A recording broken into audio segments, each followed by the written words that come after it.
चलिए 3.3 का question number 2 का थर्ड पार्ट करते हैं, ठीक है। ये थोड़ा सा इंपॉर्टेंट क्वेश्चन है और थोड़ा सा अलग भी है, ठीक है। स्टार मार्क कर लीजिए इसको।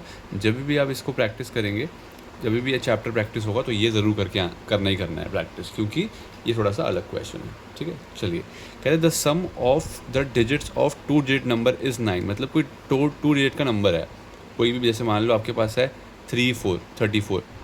कह रहे इस इनकी जो डिजिट्स हैं उनका सम दिया हुआ है आपको, सम दिया हुआ है, इन दोनों को सम करके दिया हुआ है आपको, ठीक है। 9 आ रहा है, मैंने सिर्फ एक रैंडम एग्जांपल लिया है। तो कोई 2 डिजिट का नंबर है, उनको सम किया जब आपने, तो क्या आ रहा है, 9 आ रहा है। अच्छा, ठीक है। Also 9 times this number is twice the number obtained by reversing. अच्छा, जब भी ये क्वेश्चन आया ना, इनका पैटर्न एक सेम होता है, ध्यान से सुनना, इनका पैटर्न हमेशा एक सेम होता है। पैटर्न देख लो एक बार। अब मुझे ये बात बताओ कि अगर मैं, ये 34 है, अगर मैं 34 को ऐसे लिख दूँ, 34 को ऐसे लिखूँ 3 + 4, तो क्या 34 आएगा? ऑब्वियस है यार, आपको कि कैसी बातें कर रहे हो। 34 में हमने डिजिट्स को प्लस कर दिया तो 34 थोड़ी आएगा, तब तो कुछ और नंबर आएगा। यानी कि 34 का एक्सपेंशन ये नहीं है ना, 34 का करेक्ट एक्सपेंशन ये नहीं है, क्योंकि इसको एक्सपैंड करके 34 को ऐसे प्लस करके आंसर 34 नहीं आ रहा, तो ये गलत एक्सपेंशन है। तो करेक्ट एक्सपेंशन क्या है इसका? जो इसको बोलते हो आप वंस डिजिट, इसको आप क्या बोलते हो, टेंस, या फिर यूनिट और टेंस।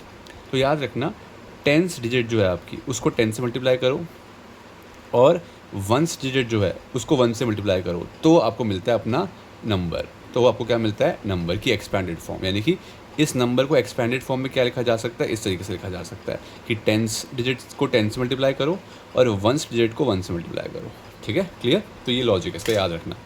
अब अब हमें नंबर तो पता नहीं है, तो मैंने आपको एग्जाम्पल नंबर दिया था 34, है ना। 34 तो मैंने एग्जाम्पल लिया, कहीं 34 लिखा थोड़ी है।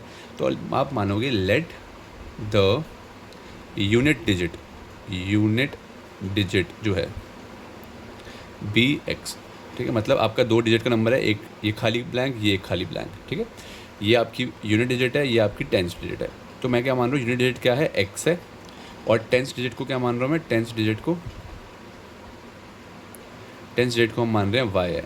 तो मतलब नंबर आपका क्या है, वाई एक्स। जैसे ये 34 एग्जाम्पल लिया था, वैसे वाई और एक्स कोई डिजिट्स होंगी। क्लियरिटी मिल गई इतनी। अब वो कह रहे हैं कि सम ऑफ डिजिट्स, इन डिजिट्स, ये तो 2 डिजिट्स हैं आपके, इनका सम कितना आ रहा है, 9 आ रहा है। मतलब यार ये जो आपके पास 2 डिजिट्स हैं 4 और वाई और एक्स, इनका सम कितना आ रहा है, 9 कह रहा है। मतलब एक्स और वाई जो 2 डिजिट्स हैं उनका सम करने पे, दोनों का सम जब आप कर रहे हो तो कितना आ रहा है, आंसर 9 आ रहा है। ये पहली बात उसने बोली है, ठीक है। हर क्वेश्चन में ऐसे टाइप के, हर क्वेश्चन में आपको ऐसे दिया होगा कि डिजिट्स जो हैं वो सम करके इतना आ रहा है, सब्ट्रैक्ट करके इतना आ रहा है, या फिर एक डिजिट दूसरे की 3 टाइम्स है, ऐसा ही कुछ लॉजिक दिया होगा, ठीक है। अब सेकंड, एक तो लॉजिक ये दिया होगा। अब सेकंड जो भी दिया हुआ बिना पढ़े आप क्या करोगे, हमेशा क्या करोगे, ओजी निकालोगे। ओजी ओरिजिनल नंबर यार, ठीक है, ओरिजिनल नंबर निकालोगे। ध्यान से सुनोगे, फुल पेशेंस के साथ, तब आएगा समझ। अब देखो, ये वंस डिजिट है, ये टेंस डिजिट है। मैंने आपको बताया था कि इसकी एक्सपेंडेड फॉर्म जब करनी होती है, जैसे 34 की एक्सपेंडेड फॉर्म कैसे की थी हमने, टेंस डिजिट को 10 से मल्टीप्लाई किया था और वंस डिजिट को 1 से मल्टीप्लाई किया था। वैसे ही अगर इसको एक्सपेंडेड फॉर्म में लिखना हो तो क्या होगा, ओरिजिनल नंबर टेंस डिजिट को 10 से मल्टीप्लाई करोगे, है ना, और वंस डिजिट जो है आपकी एक्स, उसको आप 1 से मल्टीप्लाई, ये होती है वंस डिजिट पहली वाली, फिर होती है टेंस डिजिट, है ना। तो आपका ओरिजिनल नंबर क्या निकल के आएगा, 10y + x। तो हमेशा आप ओरिजिनल नंबर निकालोगे इस क्वेश्चन में, इन क्वेश्चंस में ओरिजिनल नंबर निकालना ही होगा। फिर आप निकालोगे रिवर्स नंबर, क्योंकि यहाँ पे देखो रिवर्सिंग भी कुछ लिखा हुआ है, रिवर्सिंग। तो एक बार रिवर्स नंबर भी निकाल लेते हैं, रिवर्स नंबर का क्या मतलब है यार, मतलब पहले आपका नंबर वाई एक्स था, है ना, अब आपका नंबर क्या बन चुका है, रिवर्स कर चुके। मतलब पहले 34 था मान लो अगर दिमाग में, तो अब कितना होएगा, इसका उल्टा, इसका क्या होएगा, उल्टा। यानी कि 34 का उल्टा क्या होता है, 43। वैसे ही वाई एक्स का उल्टा क्या होएगा, एक्स वाई। तो आपका नंबर रिवर्स करके क्या बन गया, एक्स वाई। अब एक्स टेंस की प्लेस पे है और वंस की प्लेस पे वाई है, तो x multiply by 10 + y multiply by 1, तो कितना आया, 10x + वाई। तो मैंने ये क्या निकाल दिया, मैंने निकाला ओरिजिनल नंबर की एक्सपैंडेड फॉर्म, ये निकाला रिवर्स नंबर की एक्सपैंडेड फॉर्म, ये वाली एक्सपैंडेड फॉर्म, क्लियर। ये क्या निकाला, जो 2 डिजिट्स थी आपकी उनका सम 9 दिया हुआ था। अब एक बार क्वेश्चन फिर से पढ़ते हैं ध्यान से। कह रहे the sum of digit of 2 digit number is 9। मतलब जो 2 डिजिट्स हैं उनका सम कितना दे रखा है, 9 दे रखा है, क्लियरिफाई। अच्छा, ऑल्सो 9 टाइम्स दिस नंबर मतलब कि ये जो आपका ओरिजिनल नंबर है, ओरिजिनल नंबर जो है, ओरिजिनल नंबर का 9 टाइम्स करने पे, ओरिजिनल नंबर का 9 से मल्टीप्लाई करने पे, ऑल्सो 9 टाइम्स दिस नंबर, मतलब ओरिजिनल नंबर को 9 टाइम्स करने से क्या होता है, is twice the number obtained by reversing the order. मतलब ये 9, इसका 9 टाइम्स किसके इक्वल है, ट्वाइस के इक्वल है रिवर्स नंबर के। फिर से मैं ये बता रहा हूँ, ध्यान से सुनना। कह रहा है कि जो आपका ओजी नंबर है, ओरिजिनल नंबर है, ठीक है, उसका 9 टाइम्स, उसका 9 से मल्टीप्लाई करने पे क्या आता है, रिवर्स नंबर को 2 से मल्टीप्लाई करने पे जो आंसर आता है वो सेम यहाँ पे आता है। मतलब ओरिजिनल नंबर को 9 से मल्टीप्लाई करो, जो आंसर आएगा, और रिवर्स नंबर को 2 से मल्टीप्लाई करो, जो आंसर आएगा, वो दोनों क्या हैं, आंसर आपस में इक्वल हैं, ये कहना चाह रहा है। पढ़ो एक बार फिर से, खुद से पढ़ो। Also 9 times this number, also 9 times the original number is equal to twice time the reverse number. ख़त्म। अब इसको ब्रेक करते हैं। मतलब क्या है इसका, ओरिजिनल नंबर कितना था, 10y प्लस एक्स इंटू 9, और रिवर्स नंबर कितना था, 10x प्लस वाई। ये 9 कहाँ से आया, ये क्वेश्चन में दे रखा है बेटा, और ट्वाइस कहाँ से आया, ये भी क्वेश्चन में दे रखा है। तो कितना है, 90y plus 9x is equals to 20 plus 2y। ठीक है, 20x प्लस 2y। अब आप क्या करो, x को एक तरफ ले आओ, y को एक तरफ ले आओ, तो 88y माइनस हो जाएगा, 90 से 2 माइनस कर दिया तो 88, और यहाँ पे आ जाएगा 11x। 20 में से 9 माइनस कर दिया तो कितना बचेगा, 88y is equals to 11x। ठीक है, अगर 11 को उधर भेज दें डिवाइड में तो क्या आएगा, 88y अपॉन में 11 इज इक्वल्स टू x, यानी कि कितना आ गया, 8y is equals to x। Clear. ठीक है, तो एक इक्वेशन आपकी क्या आई थी, ये आई थी। एक इक्वेशन क्या बन के आ रही है आपकी, ये बन के आ रही है। 2 इक्वेशन आ गई। अब आपको क्या लगाना है मेथड, कौन सा मेथड लगाओगे, एलिमिनेशन मेथड। ठीक है, लगा लो। जो मैं आपको लिख के देता हूँ इक्वेशन क्या क्या आई है। एक आई थी x plus y is equals to 9, और दूसरी आई थी 8y is equals to x। ठीक है, ये दो आई थी।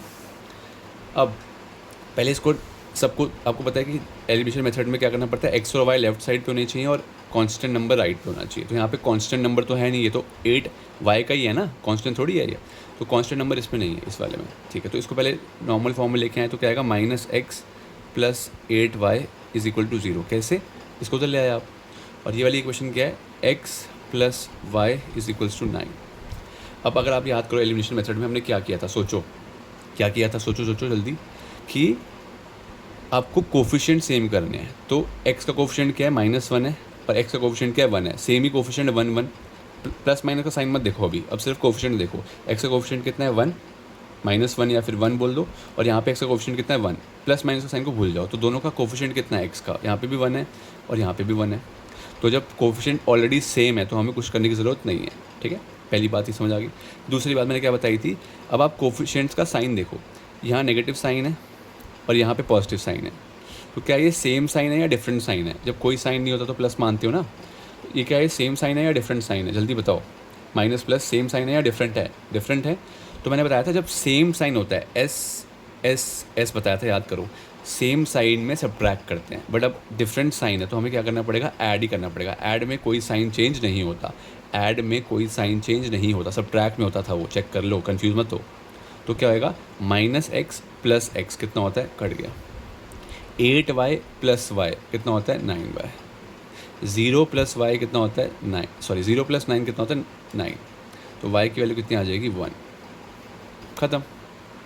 अब ये वाला रिलेशन लो, इसमें आप x की वैल्यू डाल दो, y की वैल्यू डाल दो। तो x इज इक्वल टू कितना आया था, 8y। तो x की वैल्यू कितनी आ जाएगी, 8 इंटू 1 विच इज़ 8, यानी कि x की वैल्यू 8 आ रही है और y की वैल्यू 1 आ रही है। अब आप देखो x को लिया क्या था, x को आपने लिया था यूनिट डिजिट, टेंस को क्या लिया था, y। मतलब आपका नंबर क्या था, द ओरिजिनल नंबर क्या था आपका, ओरिजिनल नंबर क्या था, जल्दी बताओ, yx, है ना। ये 1st डिजिट, ये 10th डिजिट। अब आपका क्या आया, मल्टीप्लाई मत कर देना इसको, नंबर क्या है आया, 1 और 8, तो 18 आंसर है। इसको ये मत कर देना कि भाई ये मल्टीप्लाई है, y इंटू एक्स है ना, बेटा ये नंबर है, ये डिजिट्स है कोई 34 46, नंबर को थोड़ी मल्टीप्लाई कर दोगे। तो बस आपको नंबर डालना है, यहाँ पे 1 लिखा, यहाँ पे 8 लिखा, मल्टीप्लाई मत कर देना। तो आपका आंसर क्या है कि ओरिजिनल नंबर कितना था, 18 था। ओरिजिनल नंबर कितना था, 18 था। मल्टीप्लाई करके मत बैठना, फिर रिपीट कर रहा हूँ, 1 × 8 मत करके रख जाना, ठीक है। ये हमने पूरा 2 डिजिट का नंबर लिखा हुआ है, ये हमने क्या लिखा हुआ है, 2 डिजिट्स का नंबर लिखा हुआ है। तो ये आपका सवाल था, एक एग्जाम्पल भी है इसके ऊपर बेस्ड, तो आप वो ज़रूर ट्राई करना, ठीक है, बहुत इंपॉर्टेंट है। चलिए अब फोर्थ पार्ट करते हैं। फोर्थ पार्ट, ठीक है। फोर्थ पार्ट क्या कह रहा है अगर पढ़ें तो, मीना वेंट टू बैंक।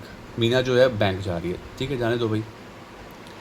और उसने 2000 रुपये निकाले हैं, ठीक है, भारी रकम निकाल ली है उसने 2000 रुपये की। फिर she asked the cashier to give, कह रही है मुझे सिर्फ 50 का नोट देना भैया और 100 का नोट देना, और कोई नोट मत देना, सिर्फ 50 का दो और 100 का दो और कुछ मत दो, ठीक है जी। मीना गॉट 25 नोट, उसको कितने नोट मिले, 25 नोट मिले। मतलब जब वो गिनने बैठी तो उसके हाथ में कितने नोट्स थे, 1 2 3 4 5 6, 25 नोट्स थे। 25 रुपये नहीं कह रहा, नोट कह रहा है, 1 2 3 4 25 नोट। और पैसे कितने थे, 2000 रुपये। पैसे कितने थे, 2000 रुपये, ठीक है। अब बताओ कि उसको कितने 50 के नोट मिले हैं लड़की को, और कितने 100 के नोट मिले हैं। क्लियर। अच्छा, अब इसमें स्टार्टिंग क्या है, लेट मान, मुझे तो पता नहीं 50 और 100 के नोट कितने मिले, तो मैं क्या करूँगा, let the ₹50 notes be x, और ₹100 नोट को आप क्या मान लोगे, वाई, ठीक है। अब ध्यान सुनना, टोटल नोट कितने मिले हमारी लड़की को, टोटल नोट तो 25 मिले हैं। मतलब कि कुछ उसमें से 50 के होंगे और कुछ उसमें से 100 के होंगे, क्योंकि 2 ही नोट चाहिए उस लड़की को, और तो कोई नोट चाहिए ही नहीं।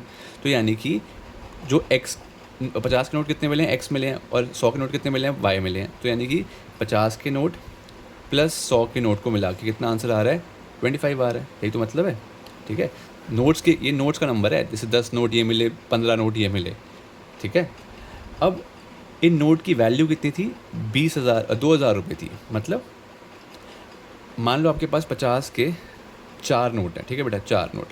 तो 50 के 4 नोट की टोटल वैल्यू निकालने के लिए आप क्या करोगे, 50 रुपये के आपके पास 4 नोट हैं, ठीक है। मम्मी ने आपने बोला मम्मी मुझे ना पार्टी के लिए जाना है, ठीक है। मम्मी ने आपको 50 के 4 नोट दे दिए। तो आपके पास कितने पैसे हुए, 50 + 50 + 50 + 50 ना। यानी कि मैं सिंपली कह दूँ कि 50 × 4 करना है। मतलब कि नोट की टोटल वैल्यू निकालने के लिए आप क्या करते हो, जो उसकी वैल्यू है, एक नोट की वैल्यू है, और आपके पास जितने नोट्स हैं उसी से तो आएगी आपकी टोटल वैल्यू, है ना। तो यहाँ पे भी मेरे पास 50 के नोट्स कितने हैं, एक्स है, और एक 50 की नोट की वैल्यू कितनी है, ऑब्वियस 50 ही है ना।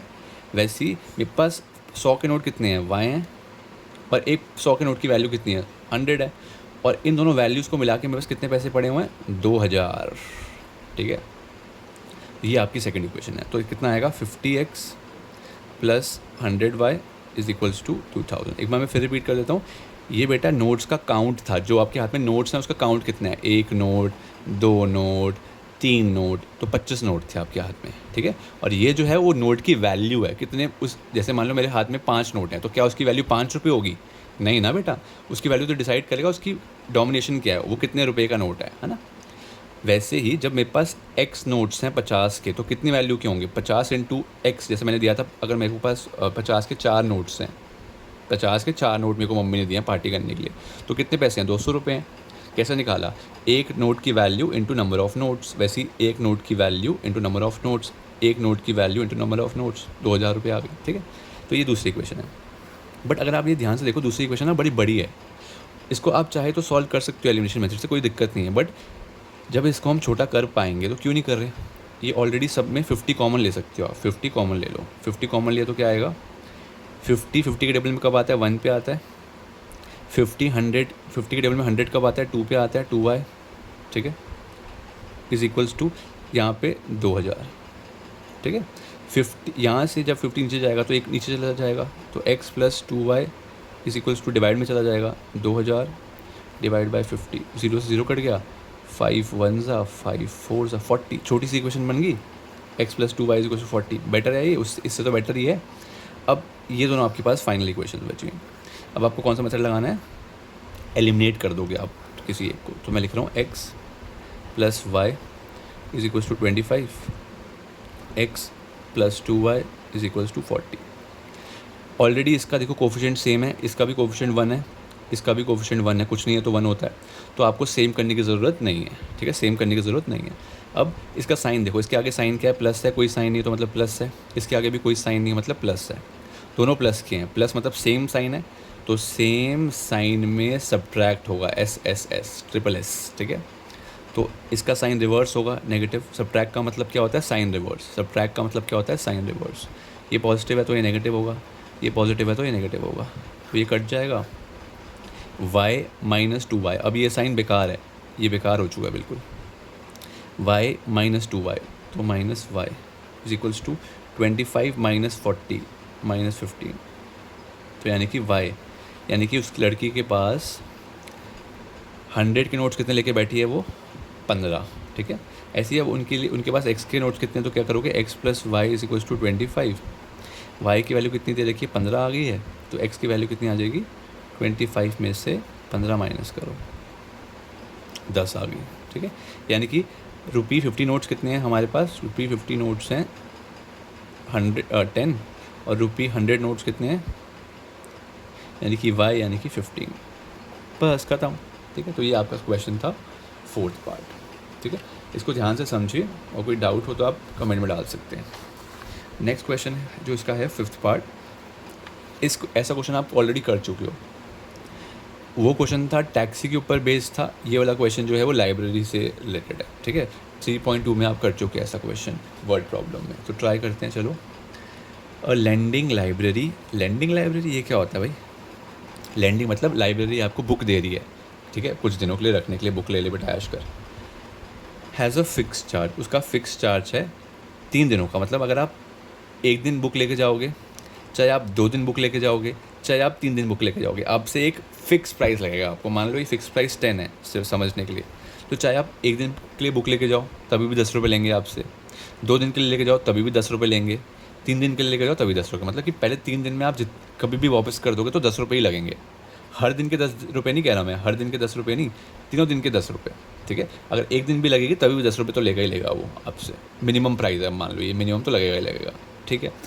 अगर 3 दिन से आप एक्सीड कर जाते हो तो ईच दिन का फिर अलग से प्राइस लगेगा, मतलब अगर आपने 3 दिन से भी ऊपर कर दिया, 3 दिन से भी आप ढीठ निकले, अब 3 दिन से भी ऊपर लेके बैठ गए हो, तो क्या होगा, आपके ऊपर फिर एक पर डे का चार्ज भी लगेगा, ठीक है।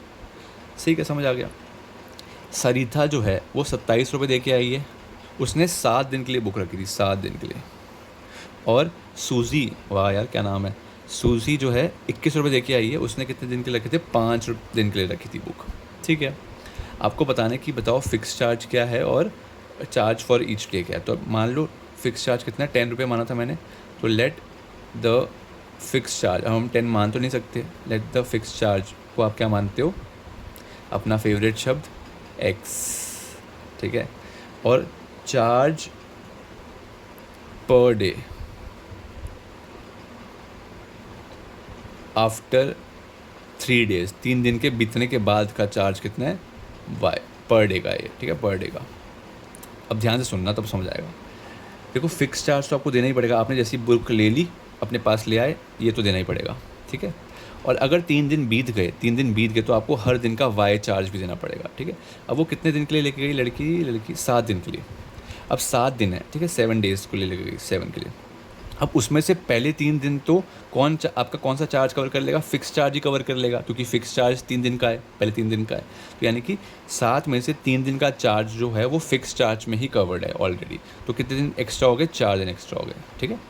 अब हर दिन का वाई चार्ज है, हर दिन का चार्ज क्या है, वाई है, और वो लड़की कितने दिन के लिए लेके गई, 4 दिन के लिए लेके गई, तो आपने 4 से मल्टीप्लाई कर दिया, ठीक है। जब 1 दिन का चार्ज वाई है तो 2 दिन का चार्ज कितना होगा, 2y, 3 दिन का कितना होगा, 3y, 4 दिन का कितना होगा, 4y। सेम लॉजिक दूसरी लड़की के लिए, सूजी के लिए।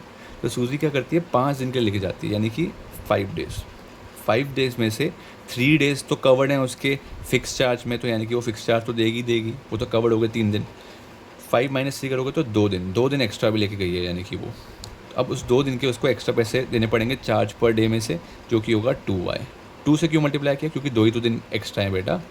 और y से क्यों मल्टीप्लाई किया, क्योंकि 1 दिन का चार्ज कितना है, y। अब आपके पास 2 इक्वेशंस आ गई हैं, अब आप इसको एलिमिनेट कर सकते हो। क्या तरीका एलिमिनेट करने का? या तो x का कोफिशिएंट सेम कर दो, या तो y का कोफिशिएंट सेम कर दो।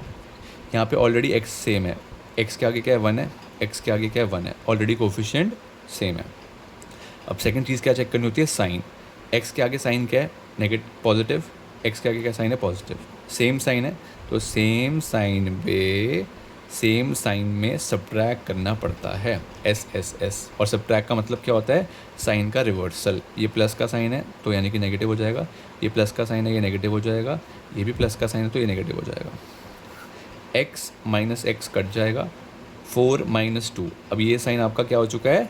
बिल्कुल बेकार। 4y माइनस 2y कितना होएगा? 2y। और 27 माइनस 21 कितना होएगा? 6। तो y की वैल्यू कितनी आ जाएगी?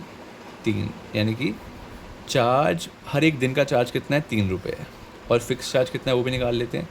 x plus 4y is equals to 27। चाहे आप इसको ले लेते चाहे आप इसको ले लेते, कोई फ़र्क नहीं पड़ता, ठीक है। तो x plus 4 into 3 is equals to 27, x is equals to 27। ये मल्टीप्लाई करो कितना होगा? 12 माइनस 12 हो जाएगा। तो यानी कि फ़िक्स चार्ज कितना था? 15 रुपये, ठीक है, 15 रुपये। तो यानी कि आप लिखोगे कि फ़िक्स चार्ज कितना है 3 दिनों का? पहले 3 दिन का जो फ़िक्स चार्ज है, फ़िक्स चार्ज कितना है? ₹15। और चार्ज पर डे, ठीक है, कितना है? ₹3, ठीक है। ये आपका आंसर आ गया। तो this completes linear equation chapter, ठीक है। इसकी मैं आप लोगों के लिए एक्स्ट्रा क्वेश्चंस भी लाऊंगा, क्योंकि ये वाले लेवल के क्वेश्चंस जो हैं वो जर्नली पेपर में नहीं आते। इससे थोड़ा सा ऊपर लेवल, जिसमें थोड़ा सा और सोचना हो, उस तरीके के क्वेश्चन आते हैं, ठीक है। तो हम अपनी एक स्पेशल एक्सरसाइज का भी एक सीरीज़ निकाल देंगे, जिसमें हिडन एक्सरसाइज, जिसमें हमके ऑलमोस्ट 15 के अराउंड शायद क्वेश्चन होंगे, बट वो बहुत ही बेहतरीन क्वेश्चन होंगे। इसकी तरह नहीं होंगे, इसकी तरह क्वेश्चन आपको प्रैक्टिस करने तो आप एग्जाम्पल्स जो हैं वो प्रैक्टिस करो, ठीक है, वो भी बहुत इंपॉर्टेंट है। एग्जाम्पल जैसे प्रैक्टिस करोगे और आपका कुछ दिमाग चलेगा, हाँ अच्छा ऐसे करना है, ऐसे करना है, ठीक है। और वो फिर हम एक्स्ट्रा क्वेश्चन जो करेंगे वो आपको बोर्ड लेवल के लिए तैयार कर देंगे, ठीक है। बोर्ड में बुक वाले क्वेश्चन जो हैं वो कम आने लग गए हैं इस चैप्टर से, और बाहर वाले ज़्यादा आने लग गए हैं, एनसीईआरटी एग्जाम्पलर के या एक्स्ट्रा क्वेश्चंस, ठीक है। तो वो 15 क्वेश्चंस कर लेंगे तो आपका बेस बिल्कुल स्ट्रॉन्ग हो जाएगा इस चैप्टर में, ठीक है।